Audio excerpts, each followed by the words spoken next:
လွန်ခဲ့တဲ့နှစ်ပေါင်းများစွာကအလွန်ရှေးကြတဲ့နန်းတော်ကြီးတစ်ခုရှိခဲ့ဘူးတဲ့အဲ့ဒီနန်းတော်ကြီးရဲ့အတွင်းထဲမှာတော့တေချင်းတရားလိုမျိုးခြောက်ချားစရာကောင်းတဲ့တိတ်ဆိတ်ငိမ့်သက်ခြင်းတွေကကြီးစိုးနေပါတယ်ပတ်လဲမှာလည်းအမောင်တိကျနေခဲ့တယ်ဒါပေမဲ့နောက်တစ်ခဏမှာပဲနိုင်ရမှာရှိတဲ့မီးတိုင်တွေဟာသူ့အလိုလိုတောက်လောင်လာခဲ့တယ်အဲ့ဒီချိန်မှာပဲစပယ်လို့ခေါ်တဲ့ကောင်မလေးဟာ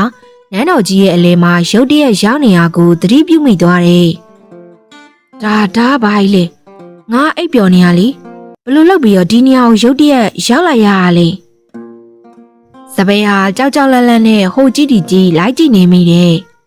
အဲ့ဒီချိန်မှာပဲသူမရဲ့အကြည့်ကပိတ်ထားတဲ့အခန်းတကားတစ်ခုစီကိုရောက်သွားခဲ့ပါတယ်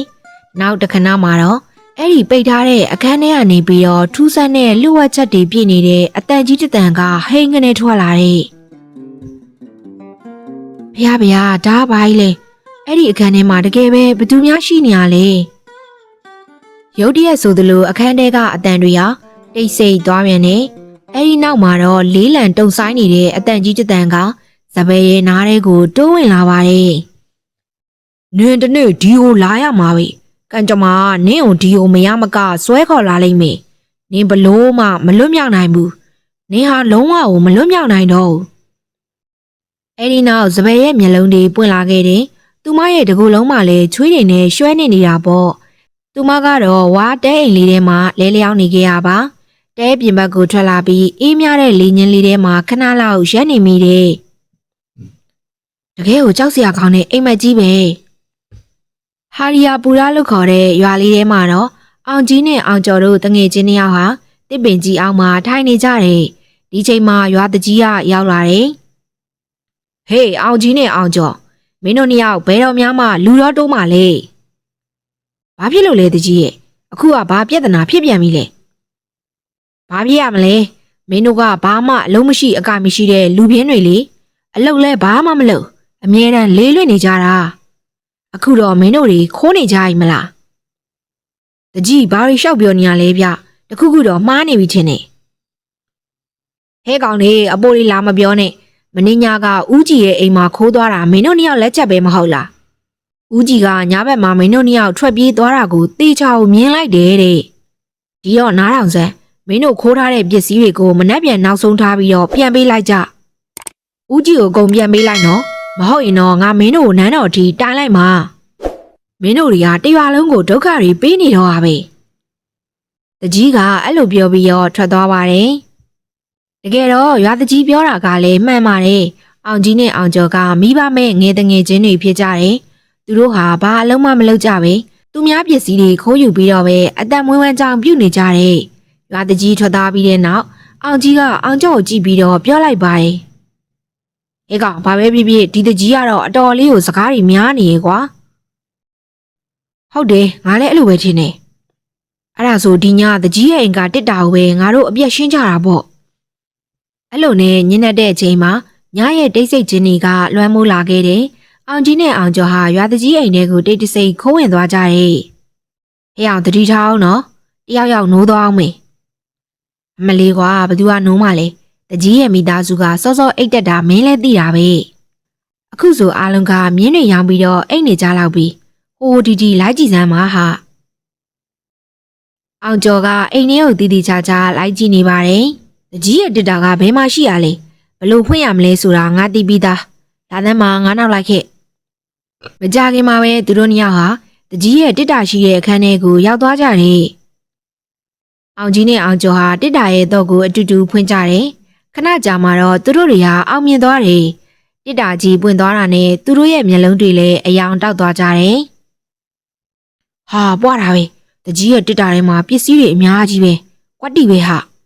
အေးဟုတ်တယ်မြင်ယူကြစို့သူတို့နှစ်ယောက်ဟာတစ်တာတွေကလက်ဝဲရတနာတွေကိုအိတ်ထဲထည့်နေတော့မှပဲအတန်တန်ကိုကြားလိုက်ရတယ်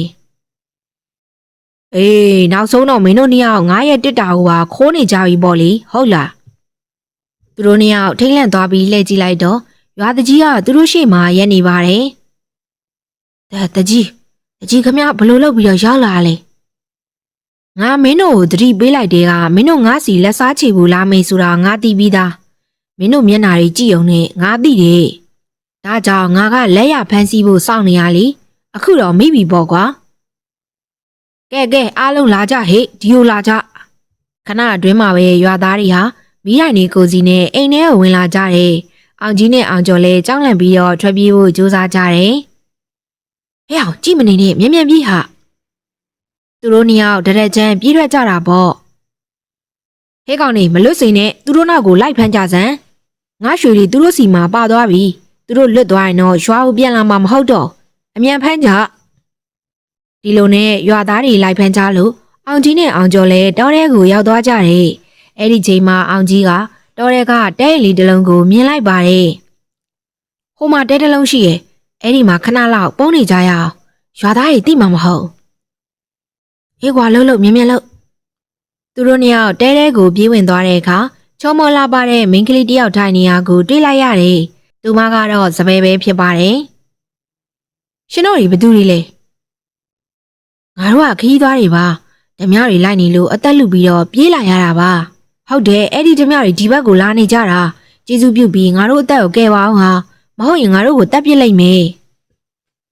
ကောင်းပြီလေရှင်တို့တွေဒီမှာပဲငြိမ်လေးထိုင်နေကြအဲ့ဒီနောက်စပယ်ကတဲပြင်ကိုထွက်သွားတယ်ဒီချိန်မှာရွာတကြီးနဲ့ရွာသားတွေရောက်လာကြတာပေါ့ဟေးမိန်းကလေးဒီလမ်းကနေလူနှစ်ယောက်ပြေးသွားတာမြင်လိုက်လားဟိုဒီဘသူမှမလာပါဘူးရှင်အေးဒါဖြင့်တောနက်ထဲကိုဝင်သွားရည်ထင်တယ်ဟိုဘက်ဒီဘက်ကိုလိုက်ရှာကြစမ်းရွာတကြီးနဲ့ရွာသားတွေဟာတောထဲကိုဆက်လက်ထွက်ခွာသွားကြတယ်ကဲဒီညတော့ရှင်တို့တွေဒီမှာပဲနားလိုက်ကြမနဲ့မတိုင်မချင်းအပြင်ကိုမထွက်ကြနဲ့ဟုတ်ပြီလားမဟုတ်ရင်တော့အဲ့ဒီလူတွေကရှင်တို့ကိုတက်ပစ်လိုက်မယ်အောင်ကြီးနဲ့အောင်ကျော်လည်းတဲထဲမှာပဲတိတ်လေးထိုင်နေကြတယ်နောက်နေ့မနက်မှာတော့သူတို့နှစ်ယောက်ဟာတဲအိမ်လေးတွေကနေထွက်ခွာဖို့ပြင်ဆင်ကြတယ်ဒီချိန်မှာပဲစပယ်ကသူတို့နှစ်ယောက်ကိုလှမ်းကြည့်ပြီးတော့ပြောလိုက်ပါတယ်ဟေးသွားကနေမှရှင်တို့ခိုးလာတဲ့ပစ္စည်းတွေရဲ့တဝက်ကိုဒီမှာထားခဲ့ကြဘာတွေပြောနေရလဲဘယ်ကခိုးရပါပစ္စည်းလဲငါတို့ဘာမှမသိဒီမှာမင်းညရှင်တို့ကိုမြင်လိုက်တဲ့ဟာရှင်တို့ဟာတခိုးတွေဆိုတာကျမသိပြီးသားရှင်တို့အတွက်အကောင်းဆုံးဖြစ်ချင်တော့ခိုးလာတဲ့ပစ္စည်းတဝက်ကိုဒီမှာခြံထားခဲ့တာကပိုကောင်းလိမ့်မယ်ဟုတ်လားအဲ့ဒါကိုငါတို့ကမပေးဘူးဆိုရင်မင်းကဘာလုပ်မှာလဲအဲ့ဒီနောက်စပယ်ဟာတဲထဲမှာရှိရဲ့ဓာတ်ကိုချက်ချင်းဆွဲထုတ်လိုက်တယ်ဒါဆိုရင်တော့ရှင်တို့နှစ်ယောက်စလုံးကိုတက်ပြီးတော့ပစ္စည်းတွေကိုအကုန်ယူလိုက်မှာပေါ့အောင်ကြီးနဲ့အောင်ကျော်လည်းစပယ်ကိုကြည့်ပြီးတော့ကြောက်သွားကြတယ်ဒါကြောင့်သူတို့နှစ်ယောက်ဟာလက်ဝဲရတနာအကုန်လုံးကိုစပယ်ရှိမှတိတ်တဆိတ်ချပေးလိုက်ရတယ်ကြည့်ရတာမင်းကလည်းငါတို့လူမျိုးပဲထင်တယ်အေးပါစိတ်လျှော့ပါဒါနဲ့မင်းကဘာတူလဲဆိုတာပြောပြပါကျမကလည်းမိဘမဲ့တယောက်ပါပြီးတော့ရှင်တို့လိုပဲတခိုးတယောက်ပဲလေဒါကြောင့်လေကျမတယောက်တည်းဒီမှာနေရတာပိုကြိုက်တာပေါ့အောင်ကြီးနဲ့အောင်ကျော်ဟာတယောက်ကိုတယောက်ကြည့်လိုက်ကြတယ်သူတို့စိတ်ထဲမှာတော့ဒီမိန်းကလေးဟာသူတို့အတွက်အသုံးဝင်မဲ့သူလို့တွေးမိသွားကြတယ်ဒီမိန်းကလေးကငါတို့အလုပ်အတွက်အတော်ပဲစပယ်မင်းငါတို့နဲ့အတူတူအလုပ်လုပ်မလားကျမကတေးသေးမမခိုးတဲ့အလုပ်မျိုးကိုမလုပ်ငါနဲ့အတူအလုပ်လုပ်ချင်တော့အကြီးစားတစ်ခုခုကိုလုပ်ကင်မှရမယ်ဒါဆိုမင်းမဲပြောလေငါတို့ဘာလုပ်ရမလဲတေးသေးမမခိုးနေုံနဲ့တော့တသက်အလုံးမချမ်းသာနိုင်ခိုးမယ်ဆိုရင်တော့အကြီးကြီးပဲခိုးရမယ်ဘရင်နန်းတော်တွေကိုဓာတ်ရိုက်ဝင်ခိုးရင်မကောင်းလားဟာသဘောတူတယ်ဟိငါတော့သဘောတူတယ်အဲ့ဒီနေ့ကစပြီးတော့စပယ်အောင်ကြီးနဲ့အောင်ကျော်တို့သုံးယောက်ဟာရင်းနှီးတဲ့တငယ်ချင်းတွေဖြစ်သွားကြတယ်ရဲအနေငယ်ကြာညနေတဲ့အချိန်မှာတော့သူတို့သုံးယောက်ဟာကေရှာနဝါပြည်နယ်ရဲ့နန်းတော်တွေကိုကျွမ်းကျင်စွာနဲ့ခိုးဝင်သွားကြတယ်မကြခင်မှာပဲသူတို့တွေဟာဘန္နာလိုက်စီကိုရောက်သွားကြတယ်အဲ့ဒီမှာတော့ရွှေဒင်းကားပြားတွေအများကြီးစုပုံထားတာပေါ့ဒီချိန်မှာပဲအောင်ကြီးရဲ့အမြင်ဟာနန်းတော်တွေကစာအုပ်အုပ်ပေါ်ကိုရောက်သွားပါတယ်ဟေးအောင်ကျော်ဟိုမှကြည့်စမ်းဒါနန်းတော်ကအရေးကြီးတဲ့စာအုပ်အုပ်ပဲဖြစ်ရမယ်အောင်ကြီးကအဲ့ဒီစာအုပ်ကိုမယူလိုက်တဲ့ချိန်မှာဘေးနားမှာရှိတဲ့ရွှေအိုးကြီးဟာအတန်အကျယ်ကြီးနဲ့ပြုတ်ကျသွားတယ်နောက်တစ်ခဏမှပဲစစ်တီတွေပြေးလာတဲ့အတန်တွေကြားလိုက်ရတယ်နင်ကအဲ့ဒီစာအုပ်ကိုဘာလို့သွားကန်ရလဲလူအပဲအခုတော့ငါတို့တွေဘာမှခိုးလို့မရတော့အခုအသက်လူပြီးတော့ပြေးရတော့မယ် မြင်လာကြဒီလိုနဲ့စပယ်အောင်ကြီးနဲ့အောင်ကျော်တို့ဟာနန်းတော်တွေကနေချက်ချင်းထွက်ပြေးလာခဲ့ရတယ်ခဏကြာတော့နန်းတော်နဲ့ဝေးတဲ့တောထဲမှာထိုင်ပြီးတော့နားနေကြတယ်စပယ်ကသူတို့နှစ်ယောက်ကိုဒေါသတကြီးနဲ့ကြည့်နေတာပေါ့စပယ်ဟာအောင်ကြီးရဲ့လက်ထဲကစာအုပ်ကိုလူယူပြီးတော့လွှင့်ပြလိုက်တယ်ဒါပေမဲ့အောင်ကြီးကအဲ့ဒီစာအုပ်ကိုပြန်ကောက်ပြီးစတင်ဖတ်ကြည့်တယ်ခဏကြာမှတော့သူကအောင်ကျော်ကိုလှမ်းကြည့်ပြီးတော့ပြောလိုက်ပါတယ်ဟေးဒါကတကယ်ကိုနန်းတော်ကစာအုပ်ပဲထူးဆန်းတဲ့နန်းတော်ရဲ့လှုပ်ဝက်ချက်တွေဒီမှာရေးထားတယ်ငါအခုလေးတင်ဖတ်ကြည့်တာဒါကိုကြားတော့စပယ်လဲအံ့ဩသွားပါရဲ့အထဲမှာဘာတွေရေးကြရလဲငါတို့ကိုဖတ်ပြစမ်းအဲ့ဒီနောက်အောင်ကြီးကစာအုပ်ကိုစပြီးတော့ဖတ်ပြပါတယ်စာအုပ်ထဲမှာရေးထားတာကတော့လွန်ခဲ့တဲ့နှစ်ပေါင်း100ခန့်ကဝိကရန်ဘရင်ရဲ့ဘိုးဘွားပိုင်နန်းတော်ဟာတောနယ်ကြီးထဲမှာရှိခဲ့တယ်အဲ့ဒီနန်းတော်ဘေးမှာလည်းမြို့တစ်မြို့ရှိခဲ့တာပေါ့ဝိကရန်ဘရင်မှာသမီးတော်2ယောက်ရှိတယ်တယောက်ကမင်းသမီးဝတ်တုံနောက်တစ်ယောက်ကမင်းသမီးကုံမာလို့ခေါ်တယ်ဒီနေ့မှာတော့နန်းတော်ထဲမှာလျှို့ဝှက်စံပြတဲ့လူသက်မှုတွေဖြစ်လာခဲ့တယ်အလောင်းတွေပဲတွေ့နေရတယ်အဲ့ဒီချိန်မှာဝိကရန်ဘရင်ကအဲ့ဒီလူသက်မှုတွေရဲ့အဖြေကိုလိုက်ရှာတော့တာပေါ့ဘလို့လျှို့ဝှက်ချက်မျိုးလဲအောင်ကြီးကစာအုပ်ထဲကပုံကိုလက်ညှိုးထိုးပြလိုက်တယ်ကြည်စံဒီမှာရေးထားတာကဝိကရန်ဘရင်ရဲ့သမီးတော်2ယောက်ဟာအမွာတွေဖြစ်ပြီးတော့ရုပ်ချင်းကလည်းရဟန်းကိုတူလွန်းနေဘလားတောင်တူလဲဆိုရင်ခမဲတော်ဘရင်ကိုယ်တိုင်တောင်မှဘသူကဝတ်တုံဘသူကကုံမဆိုတာမခွဲခြားနိုင်ဘူးလေနောက်ပိုင်းမှာဘရင်ကြီးတီးလိုက်ရတာကသမီးတော်မင်းသမီးကုံမဟာလမ်းမကိုရောက်နေပြီဆိုတာပါပဲသူမဟာဖះကိုကိုးကွယ်တာကိုစွန့်လွတ်ပြီးစုံအတက်နဲ့မိစ္ဆာတွေကိုကိုးကွယ်နေခဲ့တာသူမရဲ့တကိုးတွေတိုးဖို့အတွက်နန်းတော်တွေကလူတွေကိုတတ်ပြီးတော့သွေးတွေကိုတောက်နေခဲ့တာတဲ့အမလီကြောက်စရာကြီးအဲ့ဒီနောက်ဘာဆက်ဖြစ်လဲပြောစမ်းပါဦးဟာအောင်ကျော်ကလည်းစာအုပ်ကနေမျက်တောင်မခတ်ပဲဆက်ပြီးတော့ဖတ်နေမိတယ်အဲ့ဒီနောက်တော့ဝီကရန်ဘရင်ဟာသူ့ရဲ့သမီးတော်လူသားစားတဲ့ဆုံးမကြီးဖြစ်နေပြီဆိုတာကိုသိသွားခဲ့တာသူမကိုတတ်ဖို့အတွက်အခန်းထဲကိုသွားခဲ့ပြီးမြင်သူမဟာသူ့ရဲ့သမီးတော်ဖြစ်နေတဲ့အတွက်မတတ်နိုင်ခဲ့ဘူးဒါကြောင့်သူဟာမင်းသမီးကုံမကိုသူမရဲ့အခန်းထဲမှာပဲထာဝရပိတ်လောင်ထားလိုက်တယ်အဲ့ဒီနောက်ဝိကရန်ဘရင်ဟာသူ့ရဲ့မိဖုရားမင်းသမီးဝတ်တုံနဲ့နန်းတော်တွေကလူတွေအားလုံးကိုခေါ်ပြီးအဲ့ဒီမြို့ကိုစွန့်ခွာသွားခဲ့တယ်အခုတော့ကေရှာနဂါးပြည်ကိုပြောင်းရွှေ့သွားကြတာပေါ့ဘရင်ကြီးထွက်သွားပြီးတဲ့နောက်မြို့သားတွေဟာညဘက်ရောက်ရင်ခန်းထဲမှာပိတ်လောင်ခံထားရတယ်မင်းသမီးကုံမာရဲ့အော်ဟစ်တန်တွေကိုကြားနေရတော့တယ်ဒီလိုနဲ့တပြေးပြေးမြို့သူမြို့သားတွေလည်းကြောက်လန့်ပြီးတော့မြို့ကိုစွန့်ခွာသွားကြတယ်အခုဆိုရင်တော့အဲ့ဒီနန်းတော်ဟောင်းကြီးဟာတောထဲမှာပဲဒီအတိုင်းကြံနေခဲ့တာပေါ့အောင်ကြီးကစပယ်ကိုကြည့်ပြီးတော့ဆက်ပြောပါတယ်စပယ်သိလားအဲ့ဒီရှေးဟောင်းနန်းတော်ကြီးဟာအခုထိအဲ့ဒီနေရာမှာပဲရှိနေတော့မယ်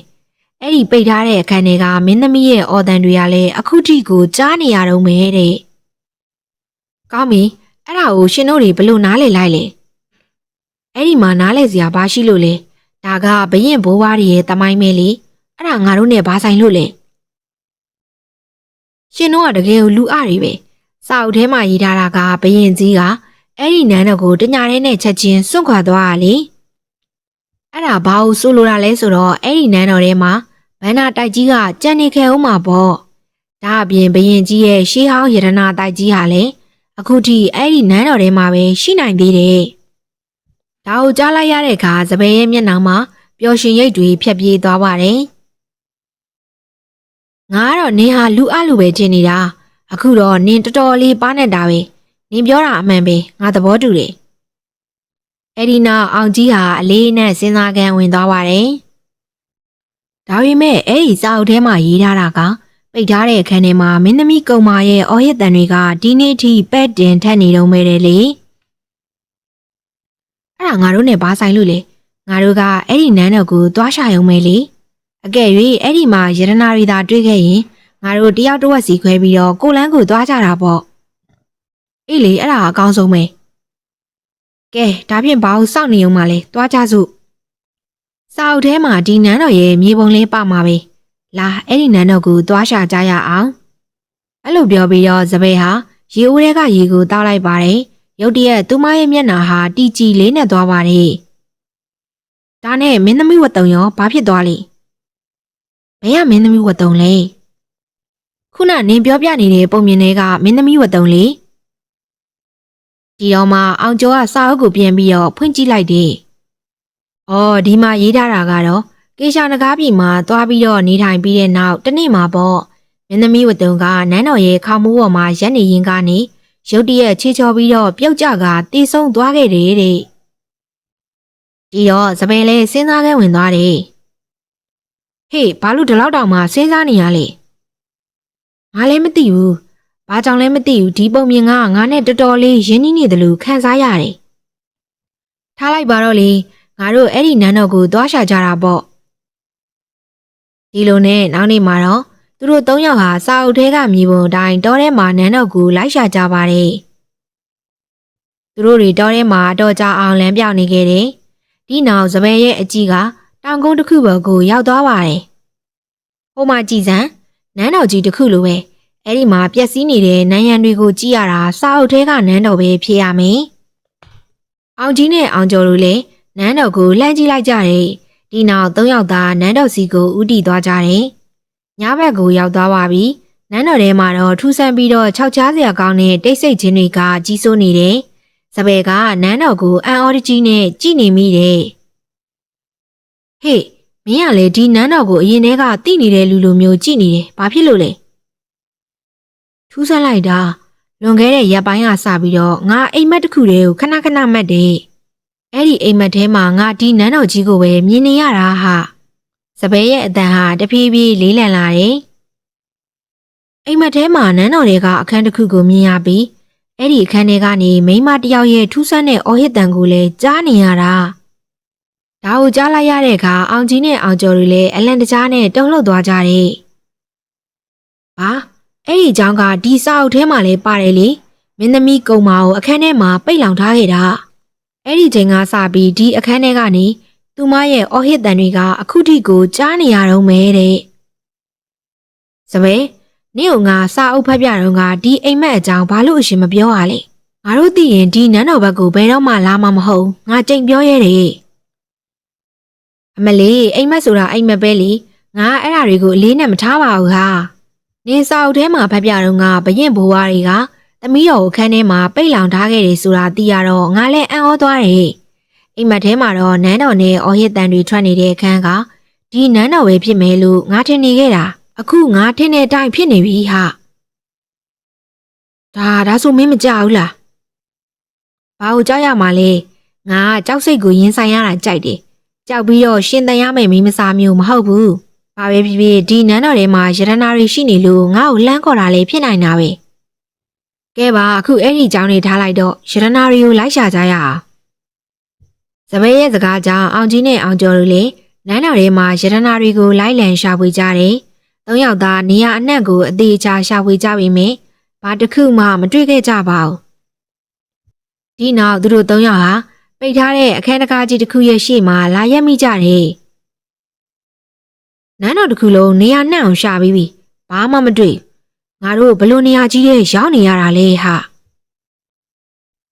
အဲ့ဒီချိန်မှာပဲပိတ်ထားတဲ့အခန်းထဲကနေကြောက်စရာကောင်းတဲ့မိန်းမတစ်ယောက်ရဲ့အော်ဟစ်တန်ကြီးကဟိမ့်ထွက်လာတဲ့ဒါကိုကြားလိုက်ရတဲ့အခါအောင်ကြီးနဲ့အောင်ကျော်တို့ဟာတုန်လှုပ်ခြောက်ခြားသွားပါတယ်ဒါဆိုရင်ဒီစာအုပ်ထဲမှာရေးထားတာတွေကအမှန်တွေပေါ့ငါတို့ဒီကနေအမြန်ဆုံးထွက်ပြေးမှဖြစ်မယ်မြန်လာကြဒါပေမဲ့နောက်တစ်ခဏမှာပဲစပယ်ရဲ့အမူအရာဟာပြောင်းလဲသွားတယ်သူမဟာတစုံတစ်ယောက်ရဲ့ပြူစားခြင်းကိုခံထားရတယ်လို့မျိုးဖြစ်သွားခဲ့တယ်စပယ်ဟာဘာမှမစင်စားပဲအဲ့ဒီပိတ်ထားတဲ့အခန်းတကားကြီးကိုတွန်းပွင့်လိုက်တယ်တကားပွင့်သွားတာနဲ့အခန်းထဲကနေကြောက်စရာကောင်းတဲ့ပုံစံရှိတဲ့စုံးမကြီးတစ်ယောက်ထွက်လာတယ်သူမကအောင်ကြီးနဲ့အောင်ကျော်ကိုစိုက်ကြည့်နေရပေါ့စပယ်လည်းအရန်ကိုကြောက်သွားပါတယ်နင်းဘာတူလဲငါကနင်းရဲ့အမပဲငါကဝတ်တုံမင်းသမီးဝတ်တုံလေနင်းရတော့ကုတ်မှာပေါ့ဒါကိုကြားလိုက်ရတဲ့အခါအောင်ကြီးအောင်ကျော်နဲ့စပယ်တို့၃ယောက်လုံးအကြီးအကျယ်ထိတ်လန့်သွားတယ်တခဏမှာပဲစပယ်ဟာသတိလစ်ပြီးတော့မေ့မျောသွားတော့တယ်သူသတိမေ့နေစဉ်အတွင်းမှာ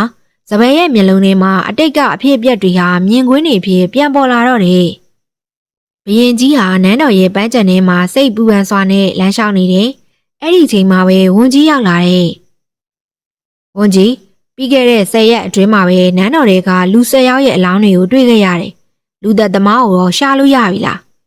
။အရှင်မင်းကြီးဘာပြောရမလဲတော့မသိတော့ပါဘူး။အရှင်မင်းကြီးရဲ့သမီးတော်မင်းသမီးကုံမဟာလမ်းမကိုရောက်နေပါပြီ။သူမဟာဖျားကိုးဝဲတာကိုစွန့်လွတ်ပြီးမိစ္ဆာတွေကိုကိုးဝဲနေပါပြီ။သူမရဲ့အစွမ်းတွေတိုးတက်ဖို့အတွက်နန်းတော်တွေကလူတွေတက်ပြီးတော့သွေးတွေကိုတောင်းနေပါတယ်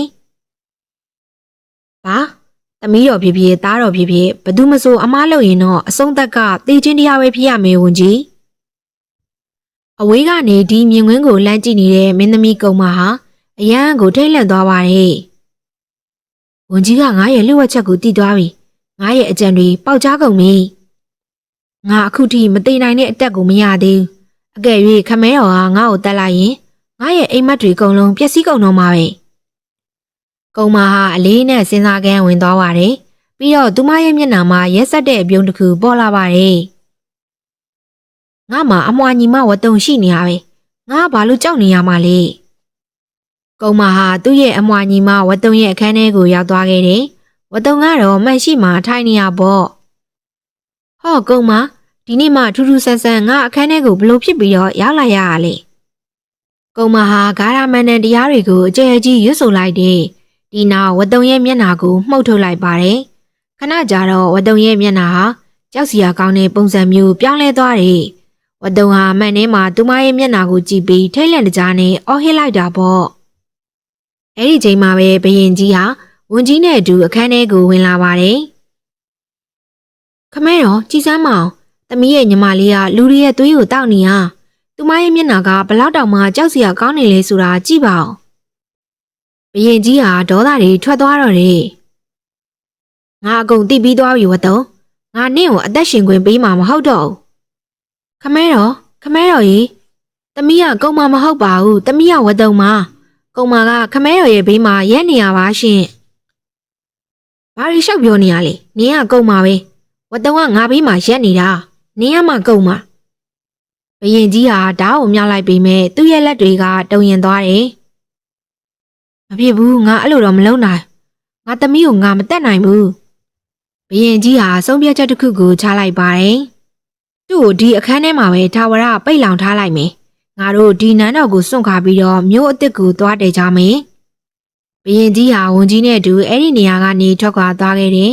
မင်းသမီးကုံမာကတော့အေးဆက်ဆက်အပြုံမျိုးနဲ့ပြုံးနေခဲ့တာပေါ့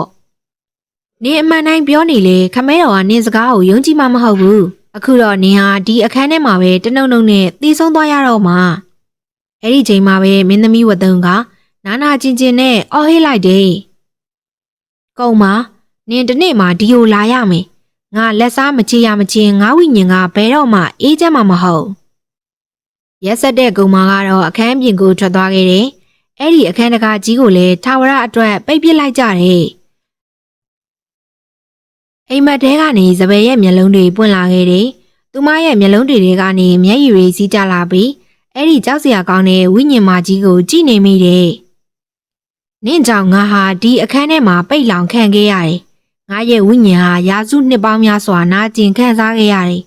ငါလက်နဲ့နင့်ကိုမတက်ရမချင်းငါကကျွတ်လွတ်မှာမဟုတ်ဘူးဒါဟာနင့်ရဲ့ဒုတိယမြောက်ဘဝပဲစပယ်ဟာရှောက်ကြီးတငင်ငိုကြွေးပါတော့တယ်ငါအကုန်လုံးကိုမှတ်မိသွားပြီအရင်ဘဝကငါဟာတကယ်ကိုကြီးလေးတဲ့အဖြစ်တွေကိုလုပ်ခဲ့မိပါတယ်ငါအမှားကြီးမှားခဲ့မိပါတယ်ငါ့ကိုတတ်လိုက်ပါတော့ဒါမှငါရဲ့အဖြစ်တွေစေးကြောပြီးသားဖြစ်မှာပါဝတ်တုံဟာစပယ်ရဲ့လေပင်ကိုညှစ်လိုက်ပါတယ်ချက်ချင်းဆိုသလိုစပယ်ဟာမြေပြင်ပေါ်ကိုလဲကျသွားခဲ့တယ်အဲဒီနောက်မှာတော့ဝတ်တုံရဲ့ကြောက်စရာကောင်းတဲ့မျက်နှာဟာတဖြည်းဖြည်းတည်ငြိမ်သွားခဲ့တယ်သူမဟာအောင်ကြီးနဲ့အောင်ကျော်ဘက်ကိုလှည့်ပြီးအမှန်တရားအားလုံးကိုပြောပြလိုက်ပါတယ်